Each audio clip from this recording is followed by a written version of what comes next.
Why is Hex better than Bitcoin? Well, first of all, it's the fundamentals of the code. The fundamentals of the code are better than Bitcoin's fundamentals. The inflation model is better than Bitcoin's inflation model. The staking feature is better than a mining feature. It's new tech versus old tech. It's decentralized versus centralized. Yes, all of those things.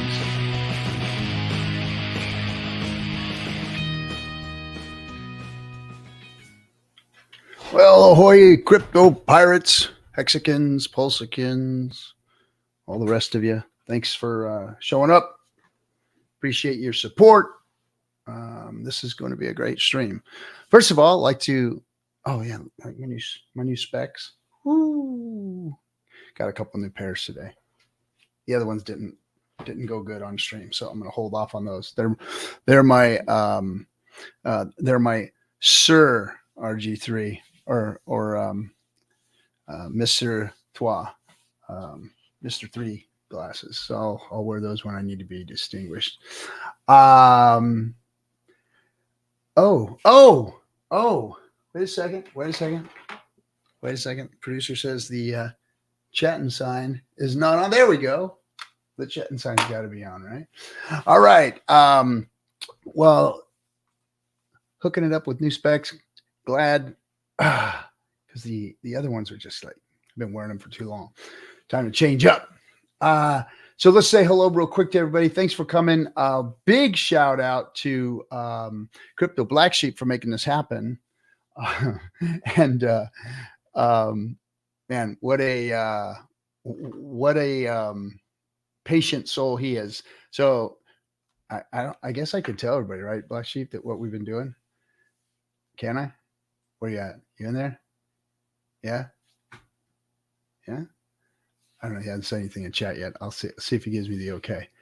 But anyway, hello to everybody. Melv Tony, thanks for coming in. Joseph Smith, Stinky Beans, Stinky Bean Crypto. Let's see, Gains Club. What's happening? Crypto Bendu. Yeah, man. So I can talk. He says. So anyway, Black Sheep. I said, hey, man, I'd like to. Well, SJ has been working on trying to put some songs to the new intro, and the intro has been getting us ripped for copyright infringement and all that stuff. So we've been trying to find something that works right. And well, I was thinking about it. I'm like, man, I've always wanted to do a Hex song or be part of one somehow, some way. But problem is I don't have any pipes. I don't sing too well. So I talked to Black Sheep, and he said, heck yeah, man, I'm gonna make one. And he made a ripping jam, man. It's very cool, very cool. So I got to participate in it. I think I say yeah or something one time. That's about it. And he hardly could get that done. It takes like 2 or 3 hours, and all I got in was a couple of yeahs, and that's it. So that's all I'm going to be on it. But Black Sheep, hats off to you. Thanks for the patience. Dude is really good at what he does. I mean, it takes a lot of work to put those songs together. So you guys who do that, man, I have much respect for you, because that was like brutal just to say a couple of things on there and try and time it and tone it and all that stuff. Even with the stuff, the magic that they can do in the back, I still barely came out all right. So again, thanks, Black Sheep. That was a good time, man. I had a good time with it. And to think that there was a time when everybody told me that I shouldn't be associating with Black Sheep, that he was a horrible, horrible person in this community. But I never thought so, because I knew he was a misfit. And you know me, love the misfits. So anyway, I am going to bring up our guest, and I cannot wait to get into this and find out what makes this guy tick and what he's doing. And without any more waste of time, ladies and gentlemen, AJ from Spark Swap. What's happening, bud? Captain, what's up, brother? Really happy to be here, man. I know I was joking earlier. I said long-time fan, first-time caller. But I've been following you a long time, brother, and I just want to start out by saying thank you for all you do for the Hexagon Army, and really, promoting this incredible community that we're all part of, man. So really happy to be here. Well, dude, I appreciate it. And coming from guys like you, it means a lot. You guys who have the brains for this stuff, man, I have a lot of respect for. and for you guys to thank me for what I do, which is just, get out here and eat shit and bark at the moon kind of thing, while you guys are working in the background. Whatever I can do to support you guys and help bring adoption and awareness of what's going on around here, that's my thing. So thanks for recognition. I appreciate it, brother. For sure, man. No doubt. So let's not, go like when you get into crypto and all that stuff. I want to know, like, what makes you tick as a human being, why crypto, and how did that come about for you? Yeah, for sure, bro. We can start all the way back. So I guess first things first, as you can probably tell from the video, I'm in a wheelchair. So I've been in a wheelchair since I was 2 years old. I have a neuromuscular condition called spinal muscular atrophy, and it affects all my muscles. I was basically the muscles I have now are the muscles I was born with, and my body isn't able to produce new muscle. So I've never been able to walk. But I've never let that hold me back, man. And ever since I was a kid, again, I had some incredible parents that never let me give up and never took no for an answer. And I had a pretty normal childhood, man. I would go skateboarding with all my buddies. They tied the camera to my wheelchair, and I would film them skateboarding. So that was a way I could still be involved. And long story short, I had an incredible career growing up as well. I'm a professional artist by background. Um, and in 2012, I created a family portrait for President Barack Obama at the time. So that was my claim to fame. If you Google my name, AJ Brockman, you can find all sorts of crazy info about me. So I've had a really fulfilled life. And crypto was really something that I got involved in um, around the time that I started utilizing the computer and computer technology to be, essentially independent. Again, I mean, Yeah, yeah. I've used computer tech to not only create but live a fulfilled life without the use of my hands, pretty much. So, So I don't want yeah, to age you. I don't want to yeah, age you, but yeah, or even ask you for that. But i- at what era of the computer world did you, because I go all the way back to like tape, like the first Commodore 64 crap. for sure. Where do you come in? What technology was given to you as a young boy in a wheelchair to start utilizing a computer? Yeah, no doubt. So I was a '90s kid, so I'm a little younger than I look, but yeah, I mean, again, like I had the first Macintosh, that little cube Yeah, computer. the I mean, cube thing. yep, I learned on that, and I would use the voice activated software to type as well. So that's another thing. I mean, So that existed then when you first started. it did. I was on, I Okay. think I used what's called Dragon, naturally speaking. They're on like 15 right now. I remember using number two. So yeah, there was yeah, pretty much from the beginning, man. And yeah, I mean, I look at crypto as the great equalizer and the financial equalizer and what computer tech did for me personally in terms of breaking down all the barriers that I ever Yeah. faced. I feel like crypto resonates really, really well with that in terms of financial freedom. And so again, man, I've always had this, inherent love for crypto and blockchain technology. I'm not gonna let you get into crypto yet. I'm Yeah, fascinated about yeah, you totally, getting a first of all, you obviously you had parents that were very supportive. You had friends around you that had you involved. You weren't just like the kid that was pushed off the side that was sitting in a wheelchair or whatever. It sounds like you had a pretty fulfilling life as a for child. sure. And then then the computer comes out and you get this voice technology and so now take me to how you became an artist, because did you become a computer artist, or were you one of those guys that drew with the pencil in your mouth, or what did you do?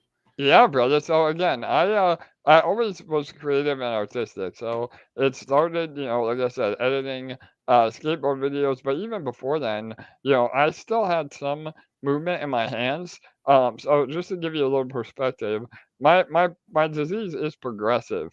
So even though I never walked when I was, 12, 13, 14, I still had some more use of my hands. So I would paint and draw traditionally, and I still have some paintings in my house that I was able to create, with actual paintbrushes. But as I lost the use of my hands, I had to figure out a way to still create. And so I actually taught myself Photoshop, before, graphic design really was a thing. People were still doing commercial art manually, drawing logos and signs. So I really learned early how to utilize, again, that computer tech to do what I wanted to do. And so that blossomed into an art degree. I went to school for graphic design. And again, in college, I really learned how to use all these crazy computer programs to create the art that I wanted to make. Nice. And so so with the voice technology, you were also able to create at that point. Yeah, so I was always able to use the mouse. So essentially, and there's I have a tutorial again on YouTube. You can probably find it. But I actually go through and show how I create. And so essentially, there's a program called Corel Painter, which is kind of a similar one to Photoshop, but it's a little more geared towards fine art. And I actually move the mouse pad not only with my finger but also with my mouth. So, like you said earlier, a lot of spinal cord injury guys and gals, they'll paint with their mouth. Well, I never really did that, but I use this tracking software that actually tracks my mouth movement to move the mouse in a longer sweep when I can't do it with my finger. And so with Corel Painter, I actually mimic the brush strokes with the mouse. And so, it's essentially, again, digital painting on the computer. And, now with AI and everything else, a lot of that is automated. But when I was doing it, man, I was doing it by hand. And the Obama painting, for instance, that took me about 100 hours to complete. So, yeah, I spent a lot of time on it. And then once the image is finished, I had it printed on canvas, so it appears like a real oil painting when it's finished. Wow. So the Obama family painting that you did was all computer drawn.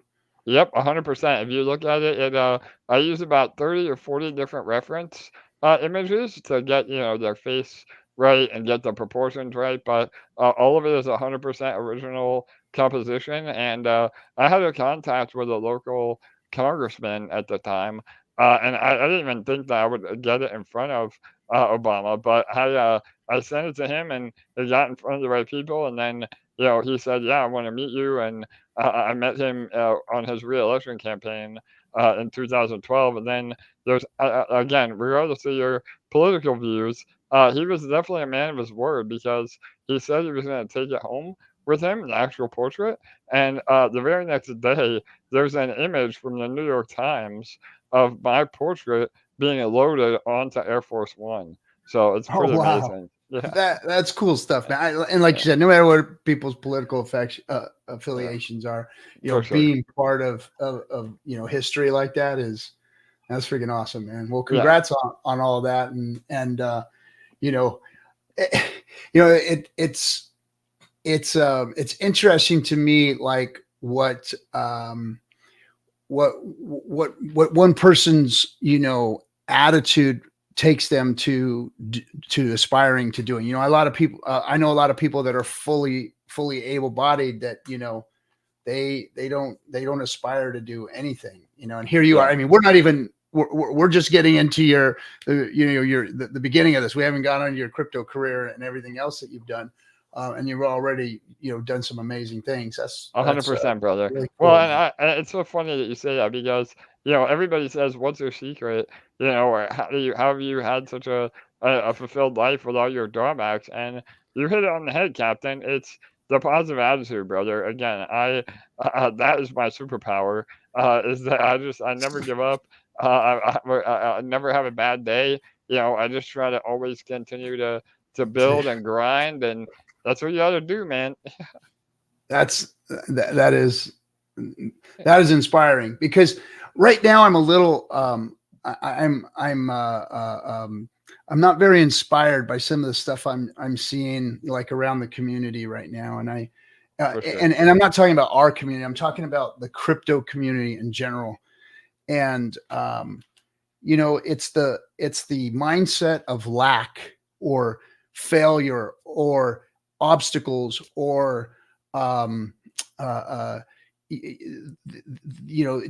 there's not enough here for all of us mentality.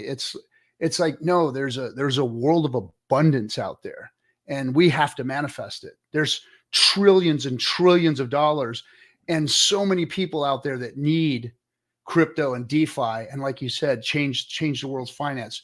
There's so much need for it that if people just had half of the inspiration that you have, or half the desire to go out and do things to try and bring adoption to this space, we can blow this thing up bigger than. I mean, we only have 2 or 3% of the world in crypto right now.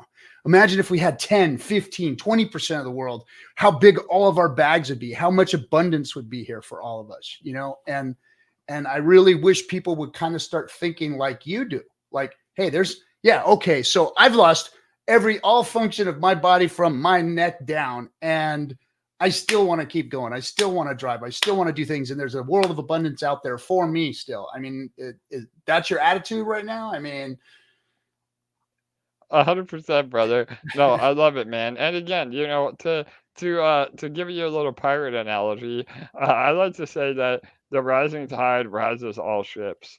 And again, man, in this crypto world that we live in, a lot of people don't believe that. They, like you said, they're out for what's theirs. They have a very short term mindset. They want to get rich quick, and that is like the exact opposite of the ethos that I share and that my community shares, and what we're building for, brother. And, again, we are the 1% of the 1%. In the next 10 years, the amount of inflow and capital into crypto is going to be beyond our wildest, expectations. I mean, just look at today, for instance, bro. Bitcoin is on almost an all-time high, and we're pre-happening. I mean, my God, bro. pre-happening, we're Yes. 56K. Yes. So, I yeah. mean, that's amazing. I mean, I was looking at the numbers and I'm like, is this right? I'm getting alerts. Boom, boom, 55, 55, 56. I'm like, oh boy, here we go. And then I started watching today. We had about, I watch a lot of the OTC trades, and I saw about 350, $400 million in Ethereum move today. Yes, I mean, bro. that's common on Bitcoin moves, but to see Bitcoin catching up, because I've been watching Bitcoin moves like for the last 3 months, just boom, boom, boom, billions of dollars every day, OTC trades. And now over the last like 3-4 days, Ethereum's moving like $300 million a day in Ethereum. And that's like, here comes, and you can see how the market's catching up to these OTC moves. And I think we're in for an alt season here in the next couple of weeks. Yeah, no doubt. Once the profits start draining from, Bitcoin and ETH, I think we're gonna again see numbers that none of us are prepared for. And obviously, Pulse and Hex and Pulse X, all of that plays into it, brother. And we're just getting started, man. If you look at some historical data, and I'm a big numbers guy, I like to say numbers don't lie. And any layer one blockchain, regardless of the tech and the community, which I think is superior to almost any layer one. I mean, it was an average of a 42x from the launch price, and we're still sub SAC on Pulse X. I mean, again, bro, what more do you want of how the upside potential of what we have here, man?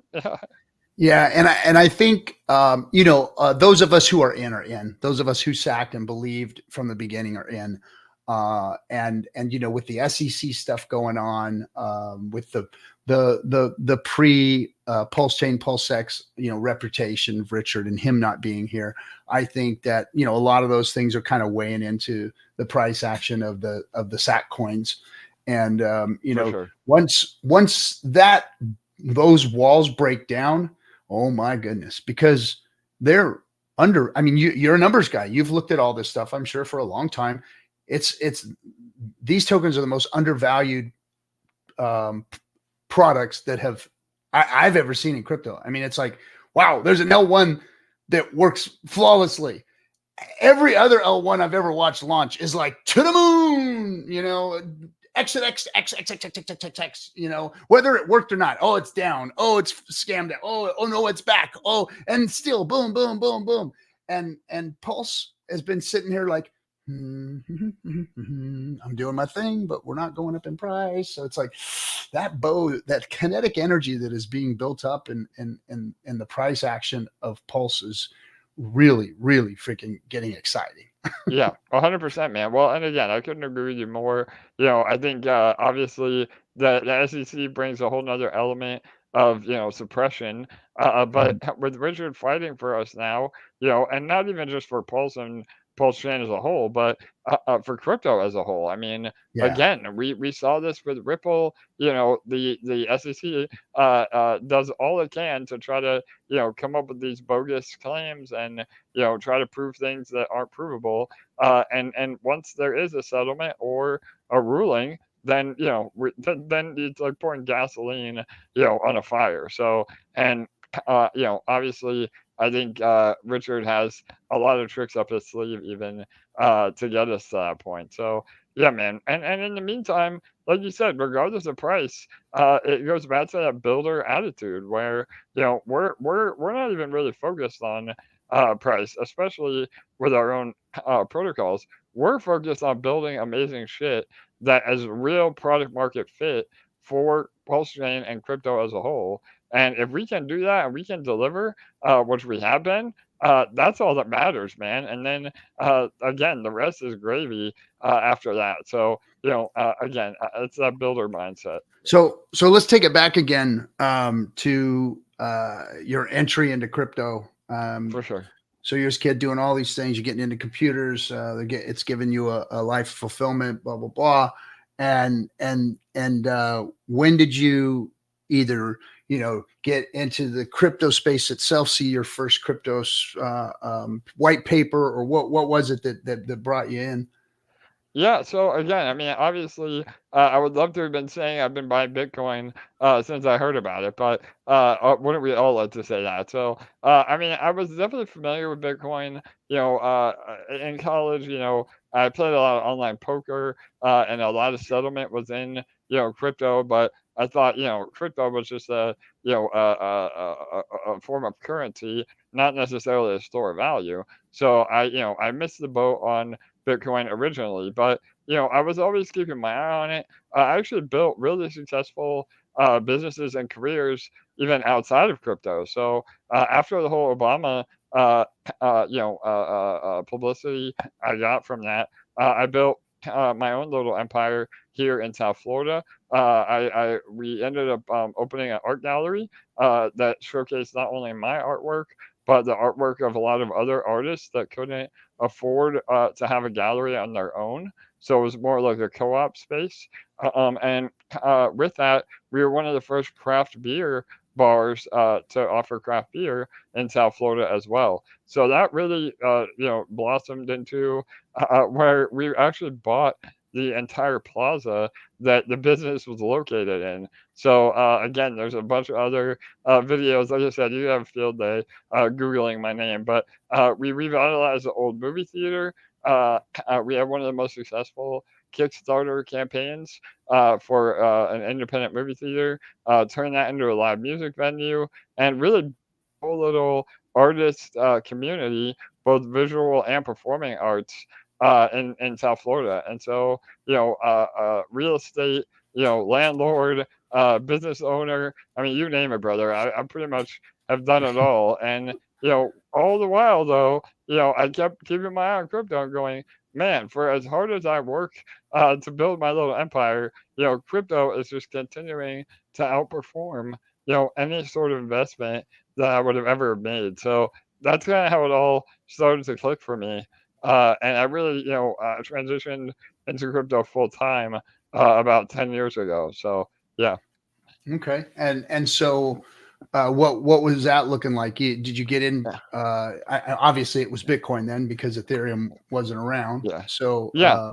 So I was getting into Bitcoin early. I mean, obviously, not like I said I would have liked to, but again, I mean, the real light bulb moment for me was not necessarily just buying crypto and holding it, which is a lot of what 99% of the world thinks that's what you do with crypto.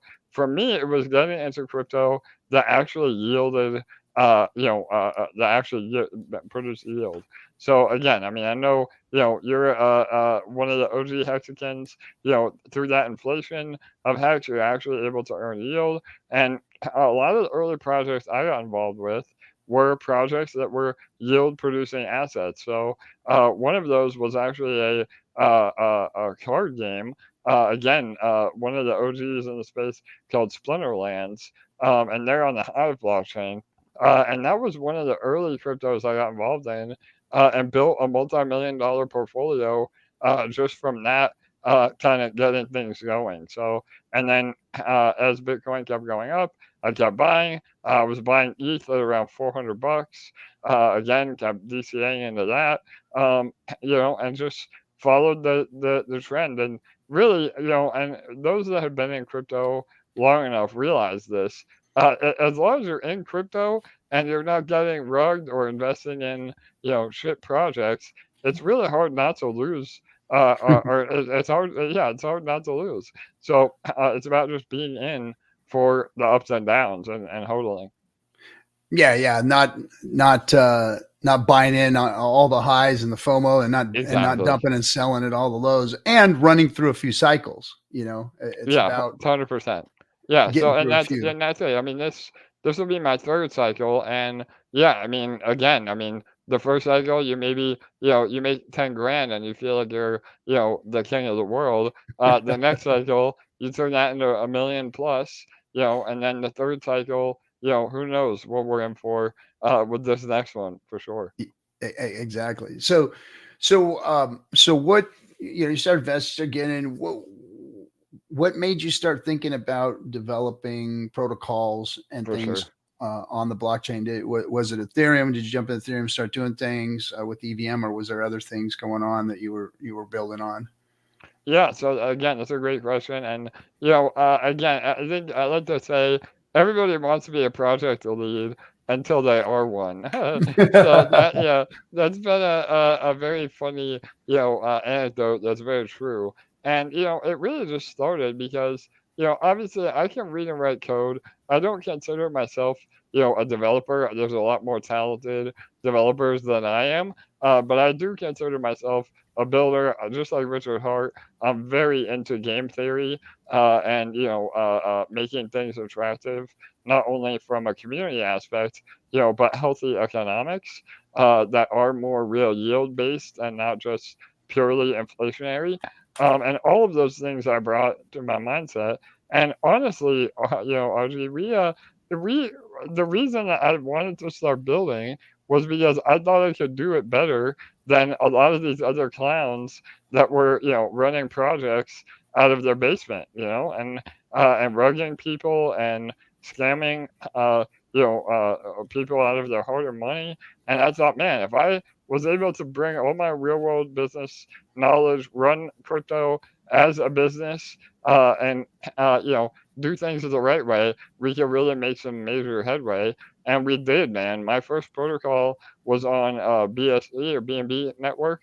It was called EMP Money, and it was a seniors protocol that was pegged to ETH.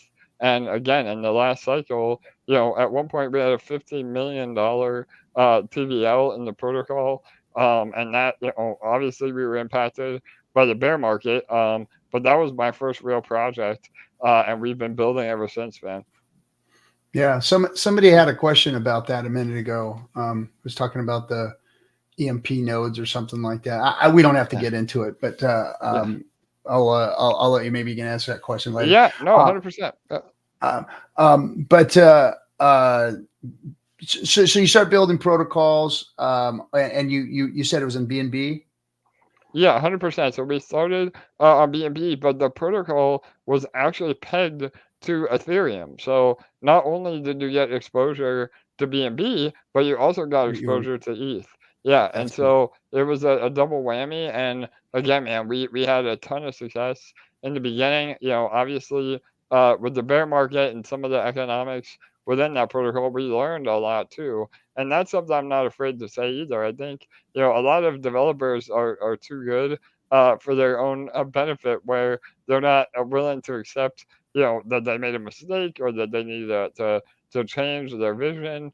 And for us, man, it's always been, yeah, maybe we didn't get it 100% right the first time, but we learn from those mistakes and we build something even more powerful because of that. And I think that's what is really cool about crypto overall. I mean, uh, you see a lot of other projects that fork other ideas, and I think that's kind of a lazy way of doing it. But if you fork an idea and add new utility Yeah, or yeah, improve upon the idea, that is innovation, brother, and that is exactly what will exactly. help us grow. Exactly. And that's what I try and reiterate to people is that, a lot of times in this space, look, everybody's shell shocked that have been around for a cycle or two. We've seen everything. We've seen every rug pull, every Ponzi, every scam, every, you name it. And so we're shell shocked. So whenever anybody does anything, the first thing is, the fear, uncertainty, and doubt kicks in. And it's like, nope, this guy's got to be doing something wrong. If he's bringing something out, it's got to be wrong. And that's a shame because this is tech, and the little I do know about tech is that the one thing I do know for certain, and I know I'm right, is it advances. It gets better, and it gets better fast. And as newer and better tools come out, and smarter and smarter people get involved in them, the faster and faster it perpetuates into things that are working better for everyone. And I think we're getting into that hyper mode right now. We had Bitcoin was the crypto for a long time, and then Ethereum came out and it was like, oh boy. And then people didn't know what they were doing with it. I mean, and even if you go back to Richard Hart's streams, when Ethereum first launched, and he was calling it shit, he was calling it garbage, he was calling all the things that were being built on it just junk. And then he changed and said, you know what? It's not Ethereum or Solidity that's the problem. It's the guys that are programming it that's the problem. And then that's when he said, well, I'm going to build it better and build a better product on Ethereum because it is the protocol to use. And so we watched him do that. And as he was saying things like that, and I was discovering and understanding, the problems with Bitcoin, because at that back then, I mean, I wasn't a maxi, but I was like, I'm going to keep my money here because all this other stuff was garbage. And so I'm going to keep my money over here because, and I'm going to watch Ethereum, but I'm not going to jump into all that stuff. I mean, I had a couple of handfuls of it. But I didn't want to go get snake bit. And so I was just kind of watched as things came out. But, I know that these things are supposed to get better. And you're one of those guys that say, well, let's go ahead and make it better because game theory, and so. What do you think we're the season that we're in right now? What do you think is happening? Do you think that we've turned a corner? Do you think that crypto is going to a place now that we're going to start seeing the scammers and the Ponzi's and all that stuff go away because everyone's getting hip to it, and now we've got better protocols to build and better ways of looking at it and vetting them? What do you think? Yeah, I mean, again, brother, I would love to say that I do think that. Unfortunately, I think no matter what, when there's money to be made and people are not fully educated, there's always going to be somebody that's trying to scam you. And, I don't think that we're quite there yet. I think we have a few more cycles where, the normal crypto user is smart enough to know how to navigate all this. And, education has been a really, really big part of our ethos as well. So with EMP, again, to go back to that really quick, we were one of the first protocols to offer an online academy and give it away for free. You see all these other quote unquote gurus charging, thousands of dollars for their crypto advice or Hmm. calls or whatever. And we just wanted to make better crypto users. And that academy had some very basic info, like how to set up a MetaMask wallet, how to onboard crypto, very, very what we think of now as elementary,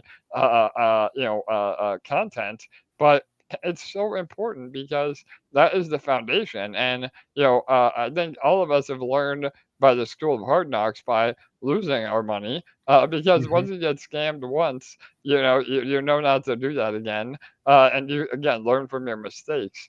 But unfortunately, again, I think we're still pretty far away from that. I think, but I do think we're a hell of a lot farther than we were, 5 years ago. So there is progression. Again, I think more and more people are getting educated, and really moving forward, I do think, obviously there will always be a need and want for the meme tokens, and people, the gambler inside of us always wants to speculate on, the next Dogecoin. But I do think overall, people are getting smarter in terms of protocols that really rely on real yield, and are not what we call Ponzonomics, where you have to have, a winner and a loser, and more protocols that are geared, against actually generating revenue through, products or fees, or whatever that particular protocol does. And I think again that is probably the future. At least I hope that's what the future of crypto looks like, especially in DeFi. Yeah. Well, what's your opinion? Let's go into let's go into yield real quick. And one of the things that always has fascinated me about Hex, and has driven me to want to take this out there. And my goal, my vision is to fill stadiums with people, supporting crypto, supporting the Hex ecosystem, and uh, showing the world that there's a better way to do money.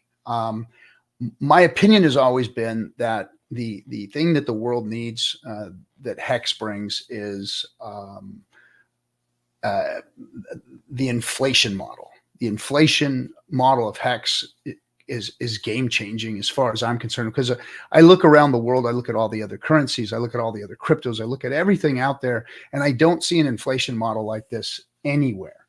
And inflation is neither bad nor good. It depends. It's a tool, and it's used, has to be used a certain way. And I think that is the one thing that distinguishes Hex from everything else. What's your opinion on it? Being somebody who's Yeah, interested in yield and everything. totally, brother. So again, I mean, I was very fascinated with Hex originally. I am an OG Hexakin. I got in really early on. Made a great amount of money through that. But more importantly, I really understood the power of controlled inflation. And EMP again is a seniorage protocol, and seniorage, that is basically the fancy word for inflation. It's what the Romans, built their economies on, when they were, and back when, people were trading shells as currency, So it goes back a far way. And, I think that Hex did a lot of things right. The fact that, there is the T share bonus, and that longer pays better, that there are some early unstaking penalties. And really, when you look at it, the inflation of Hex is very, very minimal. I think, people use this word inflation and get really scared of that word. And inflation can be horrible if there's runaway inflation, or if there's things that aren't built into the protocol to help protect that inflation. But Hex does all of that, man. And I think that's what is really different about Hex. Even though it is, again, technically an inflationary model, there's so many things built in that really help curb that. And, you know, at the end of the day, all that really matters is buyers and sellers. And, as Hmm. long as the buying pressure outweighs the selling pressure, the token will go up. And, Richard Hart talks about that a lot. And I think right now we're seeing the beginning of this next cycle, even in Hex, man, where people are going to be really taken aback when it can do numbers that we all know it Oh, can. yes. Absolutely. Insane numbers. And I mean, we've already seen it. Those of us who have been in since adoption amplifier before it, launched. I mean, we saw how it moved. We saw how quickly it moved, and we saw Richard's, thesis on what liquidity, how liquidity can be utilized to make the token, move faster. And as we watched all of that occur, we're like, wow, look at the numbers this thing could do. We were never expecting what it did. But then I saw the pressure, the sell pressure and the bear market. And then I realized something very, very important. And we're seeing it. We just saw it like what, 2 days ago or yesterday even, is when these big wallets, these new big wallets that got in early have to dump, or decide it's time for them to move or get out. And I love seeing it at the bottom of a bear market. I love seeing it right before a bull run is coming, seeing these big wallets empty and liquidate themselves. I think it's healthy for the system, and I think it's necessary. And I know a lot of people out there in the community don't like it, don't like seeing it. But to me, it's kind of exciting because I know the kind of numbers it can do. And I like seeing those bigger wallets, go ahead and liquidate themselves. Right. I mean, Yeah, isn't it 100%. I healthy? mean, it's a wealth transfer right in front of our eyes. I mean, again, when that happens, that means that all of us have now a better position because of that. So yeah, I mean, I try never to sell shame, or we never know Yes, exactly. yeah, what somebody's going through, and if anything, it really helps all of us that are still in and still believe in the long term, numbers and vision that we all know, and why we're still here, and why we're not the ones dumping, right? So yeah, 100%. Yeah. And I think it helps with inflation by these big wallets dumping, because now we've just distributed that value amongst a bunch of different wallets that are coming. Now, I would like to see, I mean, the newer person coming in would like to see market sells. Myself, I'd like to see, somebody get out with, a V3 single side liquidity pool or something like that, selling into the market pump or whatever. I think that's healthy. But these bottom sellers have made opportunity for a lot of people that are very interested in these products that want to get in and get a good price. I mean, I guess it's a double-edged sword kind of thing. Totally. Well, and you said a really key thing too that I don't think a lot of people understand, and that's liquidity, man. The people don't understand. You can have some incredible paper gains. You can be a millionaire on paper with a shit token that goes, 100x. But if there is no liquidity there, it doesn't matter. And again, that is a major fundamental thing that even some of the OGs, they just don't get it, and it drives me crazy. And even with us, the Spark token is the number 6 most liquid token on all of PulseChain, and that means that when you do make gains, you can actually realize your gains, with millions of dollars in liquidity. And again, Hex, I think it does a really good job of controlling, that liquidity and drying it up at the bottom when people are trying to dump, and punishing those that are selling into low liquidity. And then when things start pumping again, man, that liquidity starts going up, and now you're actually able to cash out in the gains that you've made. So that's another really important difference. Exactly. And like you said, a lot of people don't understand that. So okay, so let's get it. Let's get into your protocol. So Pulse Chain comes out, and you decide that you want to go build something on it. Obviously, tell me about how that came about, what you did, and what you've made, and why. Yeah, brother, absolutely. So, again, it's been a very interesting journey so far. So, obviously, being a sacrificer, both for Pulse originally and Pulse X, I was super bullish on the Pulse chain as a whole, and always said, we were going to build something. We just didn't necessarily know what it was going to be at the time, and we had 2 years to kind of mull that over and figure out really what was going to be a good fit. And we didn't want to just have another shit token or a fork of a fork. We want to have something that was really beneficial not only to our protocol being EMP, but also to PulseChain as a whole. So the idea was that we wanted to create a protocol on Pulse that actually strengthened the EMP protocol, which was our original protocol, because we didn't want to just abandon that community, give up, and move on. We wanted to learn from our mistakes and actually implement real yield from another source, i.e., PulseChain, to make both protocols even more powerful. And so, with that, we said, what better way to do that than is with a DEX? And at the time, again, people think that SparkSwap is a competition to PulseX, but any popular chain has multiple DEXs, and that's what provides liquidity for the chain as a whole. And we never set out to really compete directly with PulseX. We just set out to build a protocol that is a good product market fit and do a lot of things that PulseX maybe can't do or doesn't do. So with that, we started as just an AMM or automated market maker on PulseX. All of our LP was on PulseX. We were generating yield through our token Spark, which again, for those that may not be as familiar, just like PulseX rewards the Ink token, we reward Spark. So Ink is essentially the same as us for Spark.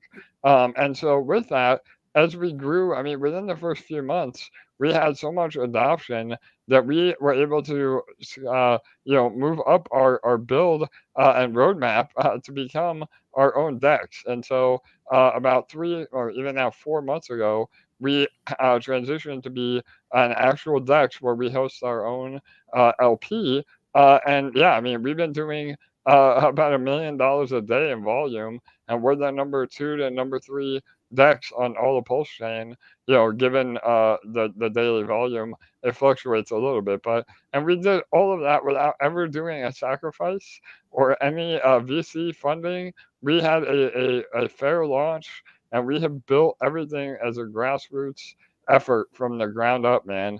And so, yeah, that's how SparkSwap became what it is, and now we're adding a lot more utility on top of it as well that we can talk about for So sure. you guys did a fair launch then?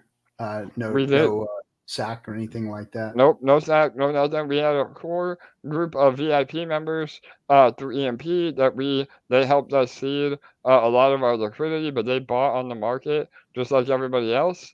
We had a very small initial mint for the team, but all those tokens are now out in the wild now. The team holds no tokens other than the tokens that we invest just like everybody else for the yield. So we don't have any VCs as well, like where we have to dump on our community's heads to pay the middleman.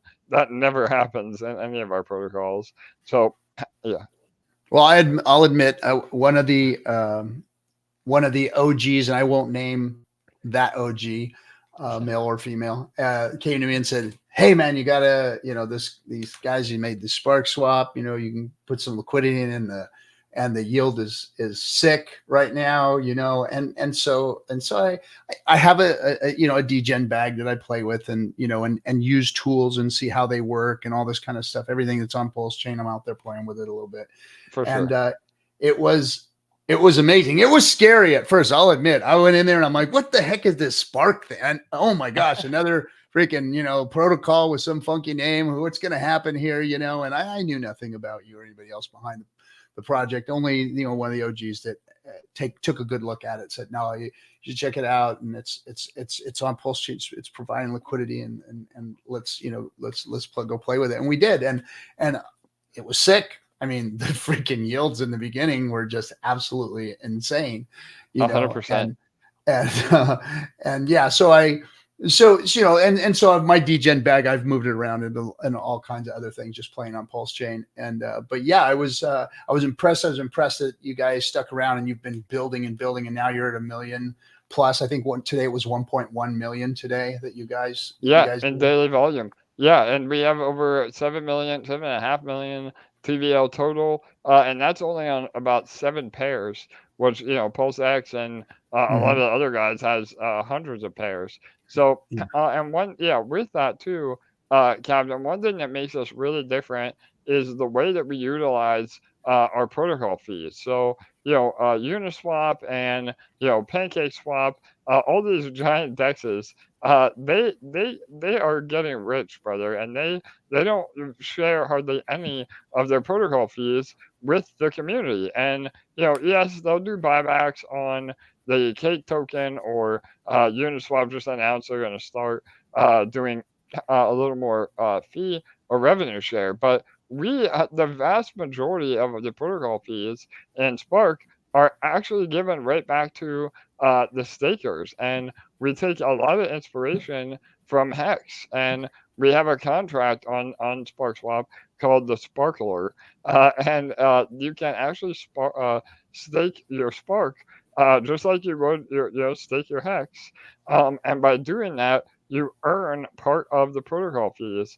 a large majority of the protocol fees actually, where all the swap fees, all the bridge fees, which we didn't even talk about the bridge yet. Yeah, We have a, I was gonna get into yeah, that here. We've still yeah, got a few yeah, minutes. So yeah. All the fees go to Sparkler, and that has really helped the all the fees, sustainability. Yeah. So all the yeah, fees. it's a three-way split. So uh, the 66.6% go to Sparkler, and then the other 33% is split between dev fees and EMP Fusion, because EMP also is part of the revenue that supports it. But we have it all in our documentation on how the actual fees are split up. And the staking feature is all within the contract. There's no giving up of your keys or anything like that. Correct. Yeah, brother. Everything is trustless, 100% decentralized,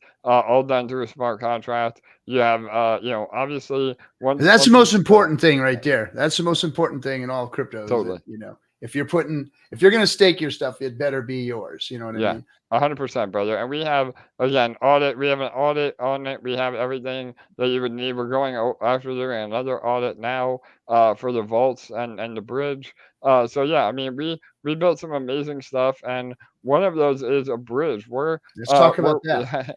yeah, brother. We're one of the only bridges from not only BNB but also Arbitrum. So again, the whole Mm. idea of I got what we're suckered into Arbitrum, man. I was on doing. Coinbase, and they automatically, I went to switch. I forget what I was switching out to, and it was automatically like set on Arbitrum, and I flipped it over, and I ended up with because it runs on Ethereum, right? It doesn't run Right. on it runs on Ethereum. So I thought I was moving Ethereum around, and I ended up with, and I was like, shit, now how do I get this off? And trying to find the bridge and all that.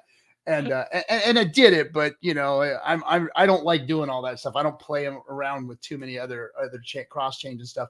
But what you guys have done is something very unique to the Pulse chain ecosystem. Is you've created a bridge from BNB to the Pulse chain, right? Yeah, 100%. So again, you may have gotten bamboozled with ARB, but the Arbitrum network is a very there's a lot of money moving over there. And the cool thing Yes. about ARB is that you still can move ETH, but without the ETH fees. So Yes. again, and that's again, we're really big on building products that are good product market fit. It's not necessarily about competition, but a lot of people can't afford the ETH gas fees on the native bridge, and so we again wanted to implement other options for people, and honestly, quicker, what we feel safe and fast transactions, and so yeah, you can bridge not only from BNB to Pulse, but from Arbitrum to Pulse and back again, and all of our bridging, the average fee is literally cents in terms of gas. And we take a very industry standard 0.5% on all the bridging fees. That again, all of that goes to support Sparkler as well. As rewarding those in the protocol.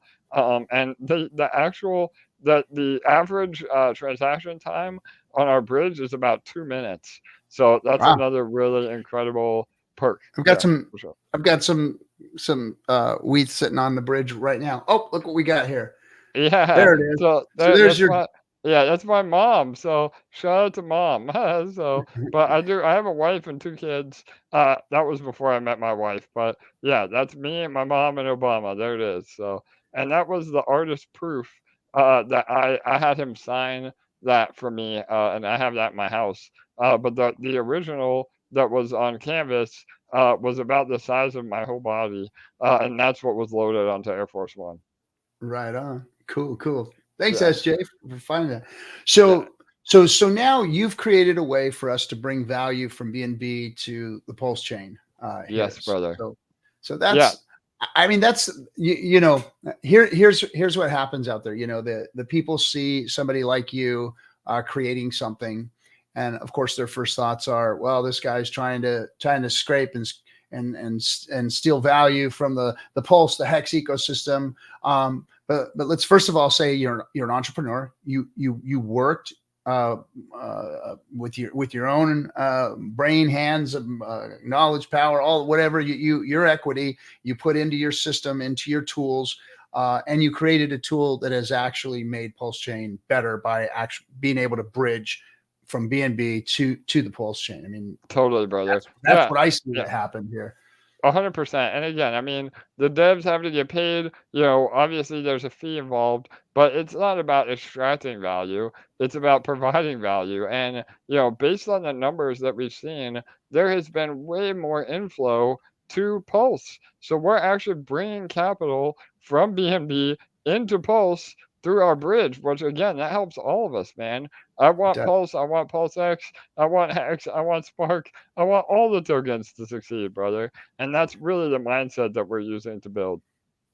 Right on. No, I appreciate that, man. And we got a couple more minutes left. And congratulations and thanks for doing what you do and putting the work in. But one more thing, I'd like you to, For sure. maybe speak to this space a little bit about, somebody had said in the chat room a few minutes ago, they wanted you to tell them, how do they put in the work like you do? What does it take? What's the mindset? And I tell people myself, it's you may be smarter than me, you may have more tools than me, you may have things that I don't have, but you will not outwork me. I will work until I fall over dead before I stop. That's my disclaimer, and it sucks because I have to work harder than the average person because of all of my handicaps. But For sure. what's your advice to people out there? What do you want to tell the people that are developing, the community members? I'm trying to gather everybody and say, hey, there's a bigger message that we have to pass along. And we all got to get better. We all got to become better leaders. And so what's your message to everybody? I love this, Captain. Yeah, bro. So I would say the first things first, I think every, potential dev or entrepreneur, they want to start their own project or they want to build something to get rich. And if that is your goal, this is not for you. I can tell you that, brother. Again, it is about sleepless nights. It's about working your absolute ass off. And code is hard, man. The tech space is very difficult. There's a lot that can go wrong.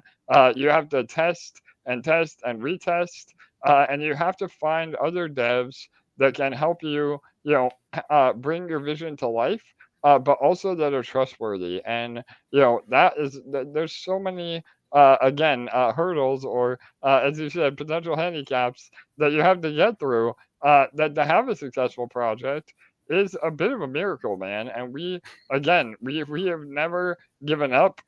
There has been many times where where the community is unhappy. The devs aren't making money. Like I said, it's not about the money, but we still have to keep pushing through, and we just can't Yep. give up and leave everybody holding the bag. So for me, and even in my personal life, I think the number one piece of advice I can give is that you have to be passionate about what you're Mm. doing, because if you have the passion, the money doesn't matter. And I know that sounds very cliche, but it's true, brother, because you have to be able to eat, live, breathe, sweat, all crypto to be successful, for sure. Right on, right on. All right, man. Well, hey, the other thing is we didn't get to talk about, maybe some other time we'll talk about. I think you're going to come up with a tool, or you have it coming, that's going to allow people to short the Hex ecosystem. Yeah, brother. So again, on the words of Richard Hart, he would love it, if somebody built a platform to be able to short Hex or any of his coins. So yeah, man, we have two major products. One of them is already out, and that is the vaults. They're basically an auto compounder that you can also utilize Pulse X farms on as well. So definitely check those out.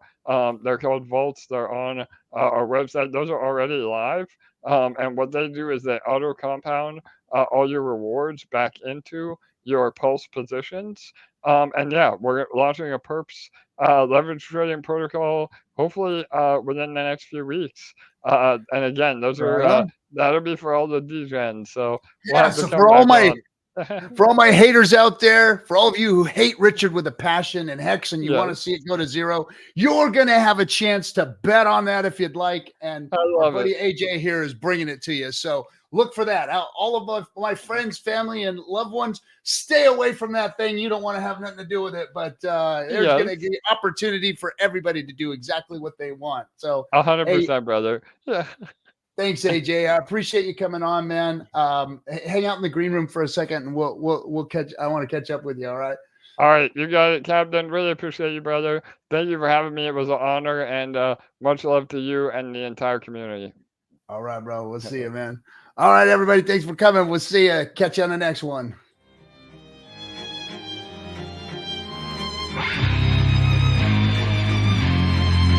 Why is Hex better than Bitcoin? Well, first of all, it's the fundamentals of code. Fundamentals of code are better than Bitcoin's. Inflation model is better than inflation model. The staking feature is better than a mining feature. It's new tech versus old tech. Decentralized versus centralized. Yes, all of those things